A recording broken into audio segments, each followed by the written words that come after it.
Juízes 2, capítulo 2, do verso 7 até o verso 10. O que está rolando aqui antes da gente entrar na palavra de Deus? Gosto muito de dar o contexto do que a gente vai ler. Juízes, ele é um livro cinza da sua Bíblia, um livro escuro. Se você chacoalhar, vai sair coisa muito feia aí. Porque é o tempo que Israel esquece do seu Deus. É o tempo que Israel cai em idolatria. Tem uma nomenclatura na teologia que são ciclos de falha. O que é isso? O povo, ele adorava a Deus, depois ele caía em idolatria, ele se arrependia e ele se prostrava de novo diante de Deus. Ele adorava a Deus, ele dava mancada, ele se arrependia, ele voltava diante de Deus. E esse ciclo de falha ele vai acontecendo na história de Israel nessa época de Juízes. E no comecinho, ele é a transição entre o livro de Josué e essa história escura e cinza do livro da história de Israel. Eu quero ler com vocês. Juízes 2, verso 7 diz assim: o povo prestou culto ao Senhor durante toda a vida de Josué e dos líderes que sobrevieram a Josué e que tinham visto todos os grandes feitos do Senhor em favor de Israel. Josué, filho de Num, servo do Senhor, morreu com a idade de 110 anos. Foi sepultado na terra de sua herança, em Timnad-Heres, nos montes de Efraim, no norte do monte Gaz. Depois que toda aquela geração foi reunida e seus antepassados, surgiu uma nova geração que não conhecia o Senhor e nem o que ele havia feito por Israel. O nome dessa mensagem é Geração Nutella. Depois eu quero explicar um pouquinho mais do que é ser Nutella e o que é ser raiz. Se você é dessa geração mais jovem, você sabe o que significa isso, ser Nutella ou ser raiz, mas eu vou explicar também durante a mensagem essa ideia de ser Nutella e ser raiz. Mas, lembrando talvez um pouquinho do passado, talvez os mais experientes da pioneira aqui dessa igreja, a nossa igreja não começou aqui, não foi fundada aqui. Ela começou na Promotor Ribeiro de Carvalho, 151. Onde eu moro hoje era a igrejinha lá, e começou com um grupo de sonhadores, pessoas que tiveram fé no coração, tiveram Deus no seu coração e sonharam um dia ganhar Blumenau para Jesus. E começou o grupo de pessoas, não sei quantas pessoas, talvez vocês podem ir falando aí, mas um grupo de pessoas que não sabia que ia dar isso aqui hoje. Quase 300 pessoas reunidas louvando ao Senhor. Mas começaram, fizeram as parcerias, passaram por esse tempo pastores, e essa igreja cresceu e continua crescendo. Por que eu estou lembrando isso no início da mensagem? A pergunta que eu quero refletir nesse tempo é: como será a nossa igreja daqui a 30 anos? Como que será os teus filhos daqui a 30 anos, daqui a 50 anos? Será que a nossa igreja vai continuar crescendo? Será que vai ter cheio de gente aqui? Será que vai ter a galera fazendo jogral? Os jovens adultos, bonitinhos aqui? Será que vai ter uma banda? Será que a nossa igreja não vai estar reduzida? Para quem conhece algumas igrejas das capitais, igrejas grandes, que já foram grandes, hoje são igrejas pequenas. Para quem foi para a Europa, sabe que lá a gente estamos vivendo um pós-cristianismo. Como Jumap, nós fomos em 2012 visitar uma igreja na Itália, em Mantova, e lá nós encontramos a maior igreja batista da Itália, com 200 membros, menor que a nossa igreja, a maior igreja batista da Itália. E nós saímos para evangelizar, entregar folheto, fizemos uns balões para falar com as crianças, violão e falando de Jesus nas ruas. E fomos para uma feira grande, muito grande a feira, e a gente começou a cantar as músicas em português. E aí, claro, foram alguns italianos com a gente da igreja, evangelizando, entregando folheto e balão, e a gente pôde, então, fazer um movimento cristão naquela feira. E aí, em alguns lugares que nós parávamos, as pessoas nos expulsavam, porque sabiam que nós éramos cristãos e que a gente estava falando de Jesus. E depois, o pastor da igreja, ele nos explicou que aquela região foi uma região que, na Segunda Guerra Mundial, a Igreja Católica havia, então, feito um negócio com a Alemanha que aquela região não ia ser bombardeada, ou não ia sofrer nada do que estava vivendo a Europa naquele tempo. E eles pegaram os recursos das casas dos irmãos, das pessoas, e o tempo passou e as igrejas não foram derrubadas, mas as casas sim. Então, esse acordo foi para privar ou para segurar as igrejas erguidas, não as casas. Então, a galera daquela região é um pessoal muito marcado. Quando eles ouvem o nome de Jesus, cristãos na rua falando de Jesus, existe uma marca muito feia. É uma geração que se perdeu, que Jesus para ele não faz mais significado. Uma era pós-cristã, uma era que não tem mais associação com o nome de Cristo. Eu gosto muito da simbologia, quando a gente pega para os nossos dias, essa simbologia do passar o bastão. Sabe quando tem uma corrida, nós somos atletas aqui nos jovens, todos corpinhos atléticos, né? Isso aí. Tem a corrida 4x4. É isso, né? Se estou falando alguma coisa, você levanta a mão e fala, né, misericórdia. 4x4, que é o quê? Você corre, tem uma corrida e você passa o bastão para outra pessoa. Não sei se você já viu essa corrida. A gente sempre faz todo sábado aqui à noite, nos jovens, essa corrida, que é o quê? É esse passar o bastão. E o que eu acho muito bonito nisso? É que cada um tem um período e você entrega o bastão para outra pessoa que vai fazer um outro período de corrida, que passa o bastão para outra pessoa que vai fazer um período e até então chegar à conclusão na última pessoa. Mas a gente não simplesmente joga o bastão. Ele tem um tempo que uma pessoa está segurando o bastão e a outra pessoa vai caminhando junto. Então esse tempo, ele é o tempo de você passar um legado. É uma geração conversando com outra geração para que haja uma continuidade de valores, para que haja uma continuidade na corrida, na caminhada. É muito bonito quando a gente consegue encontrar as gerações dos irmãos mais velhos, conectada à geração dos irmãos mais novos, e a gente consegue se falar. Essas gerações bonitas, em transição, se conectando. E aí a gente vê aqueles irmãos que começaram a igrejinha com calor no coração. Depois de 16 anos, a gente tem uma juventude com calor no coração. E daqui a 30 anos a gente vai ter uma igreja adulta e jovens, adolescentes e crianças amantes de Jesus Cristo de Nazaré. São gerações que estão conectadas, que estão passando o bastão, mas que não seguram o bastão para si. Não só eu sei fazer. Não, tem gente nova chegando. Deus está abençoando e a nossa igreja tem se expandido. Quero ver com vocês a diferenciação de geração Nutella e de geração raiz. Se o Daniel conseguir colocar para nós aí na tela, vocês não vão conseguir ler porque está bem pequenininho ali. O que é raiz? Raiz é gente forte, essa é a ideia. E Nutella é uma geração meio do mimimi. Por exemplo, a avó raiz, tem 3 características ali, né? Filtro de barro, faz crochê, tricô e só assiste canais religiosos. Talvez você vai se identificar com isso aí, vovó. E a vovó Nutella, já é moderna, purificador de água imantado, faz compras e assiste séries. Essa é a vovó mais moderninha aí. Consegue baixar um pouco mais? A avó raiz, ela faz quitanda. Sabe o que é quitanda? Alguns sabem aí. Se você sabe o que é quitanda, você é raiz. Os adolescentes depois têm que traduzir para eles o que é quitanda. Benze, dentadura e nunca acerta o seu nome. Sempre dá um codinome aí para você, né? Essa é a vovó raiz. A vovó Nutella, ela te leva no McDonald's, ela te mima e ela tem todos os dentes. Tem apelido Carinho, é isso? Carinhoso, para o netinho especial. Baixa mais ali na raiz. Ok? Usa o mesmo casaco a vida inteira, porque ela gosta, cabe nela certinho. Usa pote de margarina para tudo. Cura, por exemplo, cura tudo, né? Câncer apenas com uma arnica e um pano. Tem todos os remédios, né? Sabe essa vozinha que tem tudo, né? Come alface, né? Porque vai sarar a sua dor de cabeça. Passa ali. A avó Nutella, cada semana uma roupa diferente, Tupperware, mais chique. Faz plano de saúde e leva no médico na primeira dor de garganta que tem. Acabou a vovó Nutella?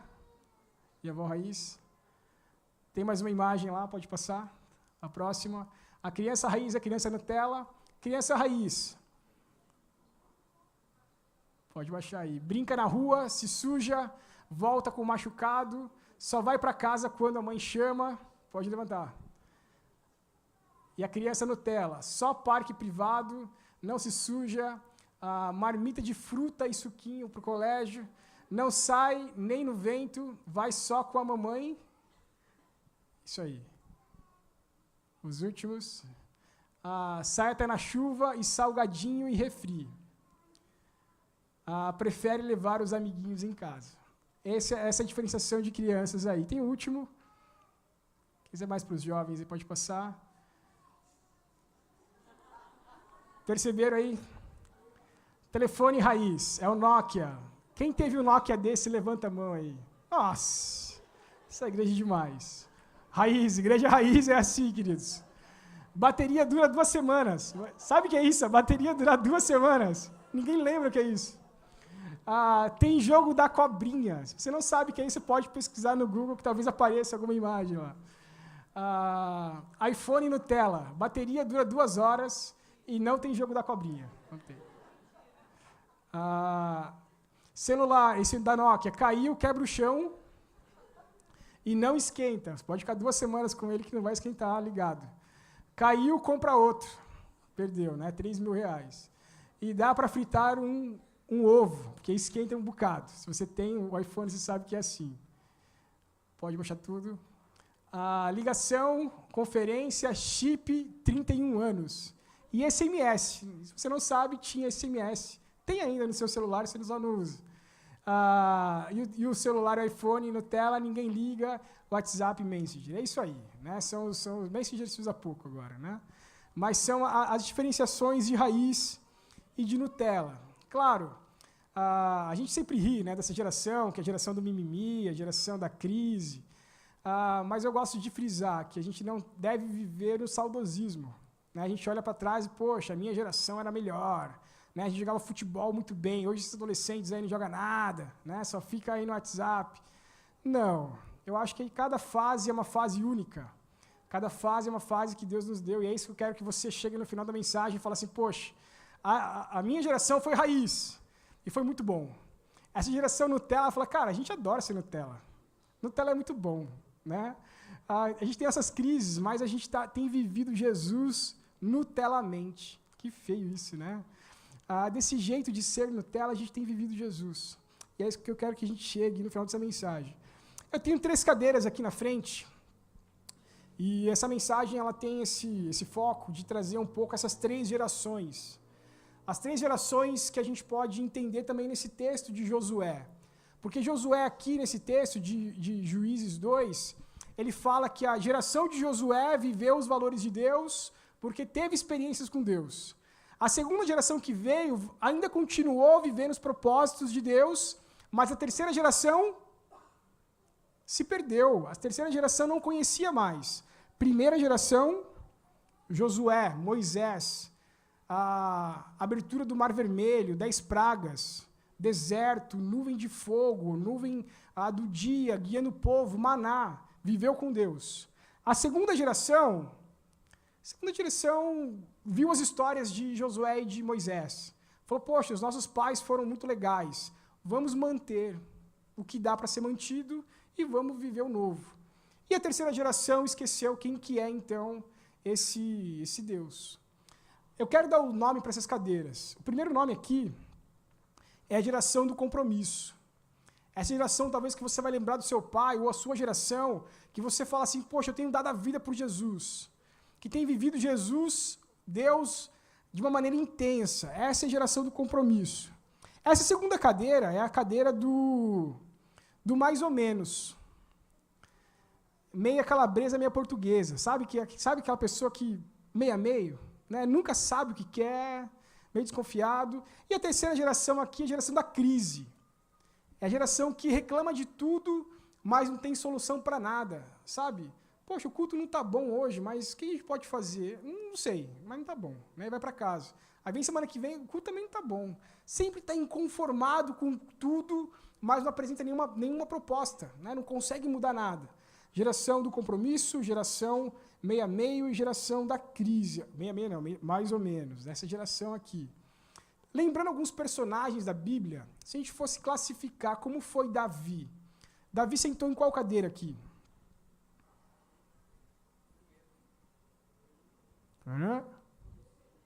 Primeira, segunda, terceira?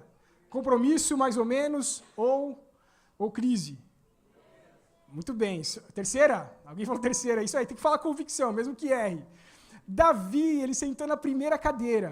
Qual que é a cadeira? Do compromisso. Por quê? Você, poxa, talvez quem falou terceira falou, cara, Davi deu umas derrapadas, né? E Davi derrapou muito. A Bíblia fala de Davi, fala assim, Davi foi o homem que derrapou. Por quê? Ele deu muita mancada. Mas ser homem para Deus não é ser alguém inerrável. Não sei se existe essa palavra. Depois me perdoem os mais estudiosos aí. Mas você não é passivo de não errar, de não pecar. Não é isso. Ser um homem de Deus é ser um homem coerente. Você vai errar, você vai dar mancada, mas ser um homem de Deus é ser um homem coerente. Davi era alguém que assumia os seus erros. Ele era um homem segundo o coração de Deus. Era alguém que amava o Senhor. É alguém que um dia foi levar uma marmitinha lá para quem? Para os irmãos, levou o queijinho. E quando ele chega lá na guerra, ele ouve um cara maldizendo o nome de Deus. E ele fala assim, eu não posso ficar aqui. Ele se inconforma com aquilo que ele estava vivendo, ouvindo, e ele vai, então, na frente de batalha. E esse é Davi. Davi teve um filho que sucedeu o trono. Quem que é ele? Que senta na segunda cadeira. Salomão, ele é conhecido pelo quê? Pela sabedoria. No sonho, Deus se mostra, se revela a ele, e ele fala, você pode escolher o que você quiser. E Salomão começa muito bem. Sabe quando você quer começar bem as coisas? Salomão começou muito bem. Ele começou escolhendo sabedoria. Só que até a primeira metade da vida dele, Salomão foi alguém extraordinário. Ele foi alguém sábio. Da metade da vida dele em seguinte, ele derrapou geral. E não foi mais como seu pai, um homem coerente. Porque depois ele é conhecido por quê? Ele teve quantas mulheres mesmo? Sabe o que é isso? 1000 mulheres. Uma já é difícil, homens, né? Vamos bater um papo aí. Não é difícil. Não é difícil. Ela está no recinto. Quando ela não está, eu posso falar isso. Não. Uma mulher já é bênção demais, né? Agora imagina 1000 mulheres. É uma bênção multiplicada, infinita, né? Salomão é um santo. O que acontece? Salomão, então, na segunda metade, não sei se você sabe a história de Salomão, mas ele começou a conquistar o mundo todo. E ele fica muito famoso. A rainha de Sabá vem ver quem é esse Salomão que todo mundo falava. E o que Salomão fazia? Quando ele conquistava um território, um país, uma nação, ele falava assim, como que é a princesa ou a rainha desse lugar? Ela é bonitinha? Ela é muito bonita. Então, tomava ela como a sua esposa e protegia aquele território, sendo o território dele. A princesa ou a rainha é muito feia, então todo mundo morria. Essa era a política de Salomão. Salomão fazia isso. Então, com certeza, ele trouxe várias mulheres, e as mulheres, depois desses diálogos, né, que ele tinha com suas mulheres, e claro, mulher sabe conquistar o homem. Mulher sabe o poder que tem. Eu disse isso na mensagem no Dia das Mães. A mulher sabe o poder que tem. E as mulheres, claro, persuadiam o Salomão. O sábio Salomão era persuadido pelas princesas. Poxa, se você puder trazer um altar aqui, meu Deus, tal, mas ele é pequeno o altar, não é tão grande, a gente pode continuar nisso que a gente está vivendo, a gente pode ir para Cancún. E tinham várias histórias para Salomão. E Salomão caiu. E a Bíblia diz que depois da sua morte, nunca se viu uma nação, Israel, tão idólatra como no tempo de Salomão. Começou muito bem. Poxa, sonhou os sonhos de Deus, sabedoria, e terminou muito mal. Salomão, então, senta na segunda cadeira. E depois ele teve um filho, Salomão, que sucedeu o trono, que foi... Só conhece Davi e Salomão, né? Roboão, escola dominical, venha participar. Roboão, Davi, Salomão e Roboão. Se Salomão foi difícil, lembra de Josué. Josué e Moisés, depois vieram os seus filhos e depois os seus netos esqueceram, nem sabiam que era Deus. Roboão, na geração dele, o que acontece? O reino de Israel, que era uma nação, eram 12 tribos e uma nação é dividida. Então, ele perde 10 tribos, com ele fica só 2. Imagina isso. Ele está governando o reino e ele chega uma hora que divide tudo. E depois Israel, até a vinda de Jesus, é uma nação dividida, é uma nação que foi conquistada, é uma nação que vai a cativeiro. Então a gente tem a geração do compromisso, a gente tem a geração do mais ou menos. E nós temos a geração, então, da crise. Roboão foi alguém que dividiu, que manchou o reinado do seu pai Davi. Alguém que se esqueceu de Deus. Às vezes a gente está vivendo nessa dança das cadeiras, né? Às vezes a gente está na geração do compromisso. Senhor, que bênção essa semana. Aí amanhã você senta na geração do mais ou menos. Poxa, é tão bom viver mais ou menos. A Bíblia fala de 2 caminhos, né? 2 portas, a estreita e a larga. E parece que a gente quer viver o do meio, né? Isso que não existe. Quando a gente vai, então, para Abraão, Isaac e Jacó, vamos tentar classificar esses 3 aqui. Isaac senta onde? Na cadeira do meio. Vocês são muito bem, que é Abraão, Isaac e Jacó, né? Jacó senta em qual? Na 3. E Abraão senta na primeira. Abraão foi raiz? Foi raiz. Isaac foi raiz ou foi Nutella? Foi mais ou menos. E se a gente for classificar o Jacó, depende do tempo da vida dele, ele vai ser Nutella.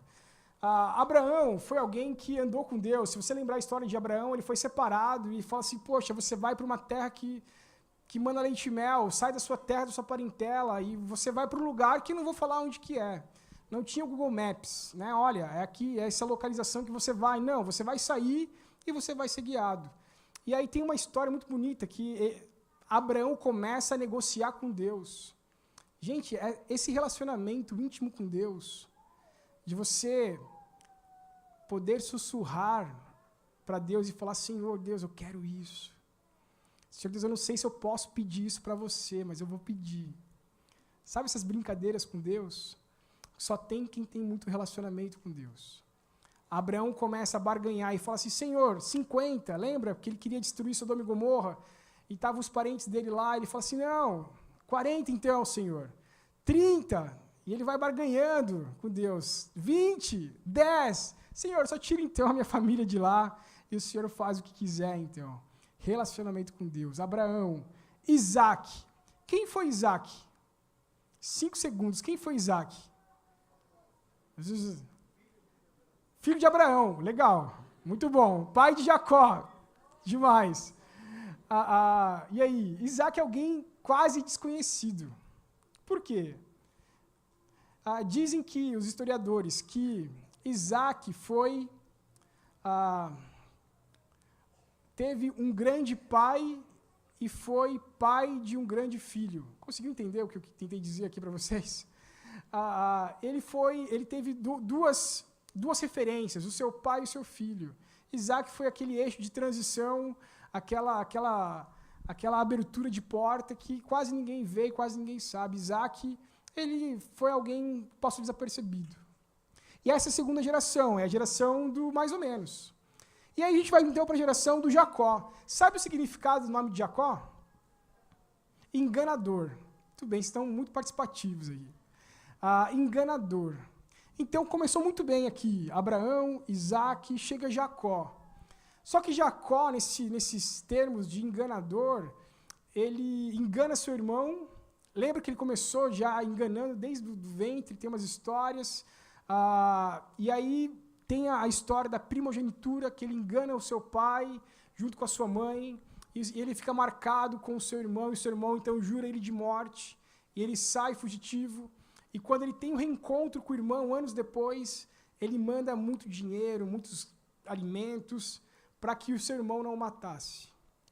E ali, naquele vale, ele tem uma briga linda com Deus, com o anjo. E foi o texto que nós lemos na ceia hoje. Essa briga de Jacó com o anjo e essa transformação. E a última história que eu quero que você me ajude a compor os personagens, Lucas 15 conta a história dos achados e perdidos na Bíblia, né? Ali tudo foi perdido, de alguma forma foi achado, né? A ovelha, ela tinha sido perdida e foi encontrada, a moedinha foi perdida e foi encontrada, e qual que é a terceira história?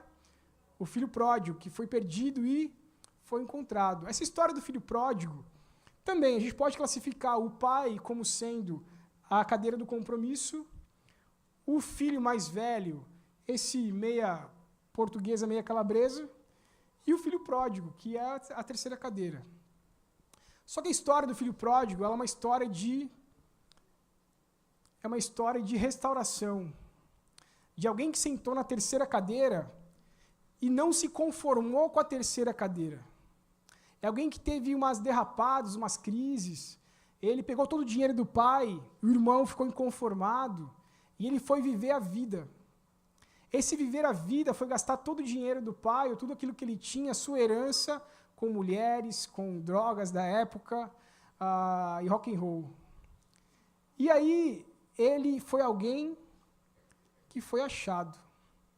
Alguém que um dia caiu em si e falou assim, poxa, até os servos do meu pai vivem mais dignamente do que eu vivo. E ele passa, então, quando ele tem essa atitude de reconhecer os seus erros, de reconhecer o seu estado limitado, o seu estado de crise, ele, então, assenta onde? Na primeira cadeira. E o seu irmão, ele faz a mesma coisa?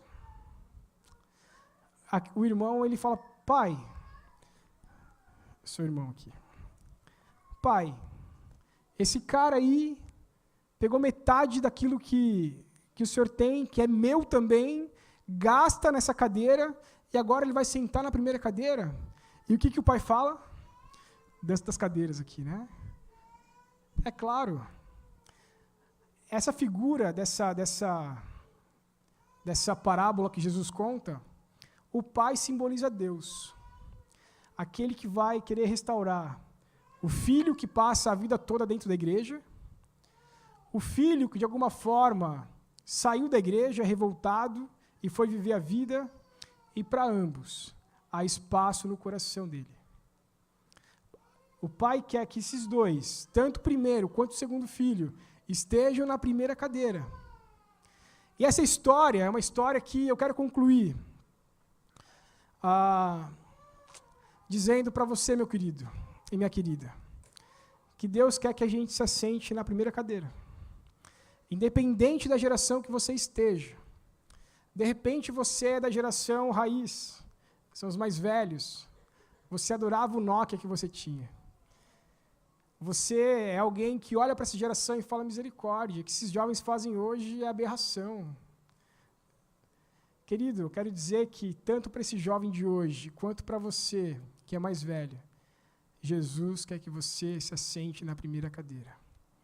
Muitas pessoas dentro dessa igreja estão se enganando, sentando na cadeira do meio, e é tão confortável a cadeira do meio, gente. Ser mais ou menos é tão confortável. Sabe por quê? É conveniente. Aqui, você é crente aqui. Amanhã, você é quem você quiser lá fora. É meio a meio. Você é meio de Deus e meio do mundo. É tão confortável. Essa aqui é difícil. Essa cadeira é muito difícil.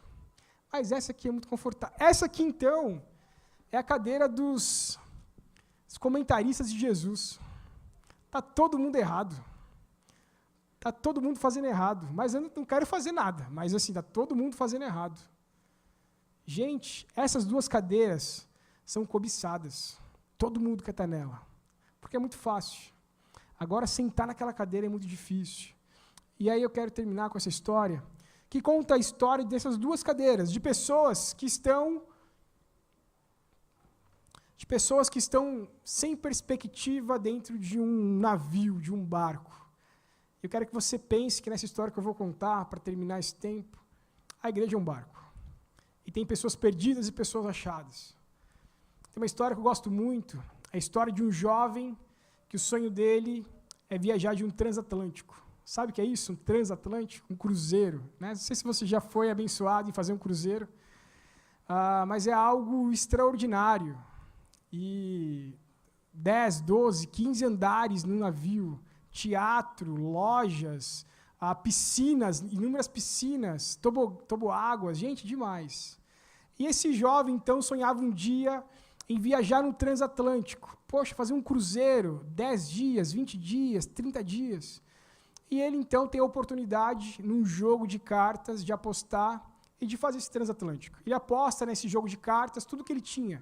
Não tinha muita coisa, mas ele aposta porque o que estava em cima da mesa eram as passagens para o navio, para o cruzeiro. E, pasmem, esse jovem ganha os bilhetes do cruzeiro. E ele se prepara. Ele não é besta, ele é brasileiro. Né? O que ele faz? Ele fala, poxa, lá dentro do navio, ele olha o navio lá, gigante, deve ser tudo muito caro.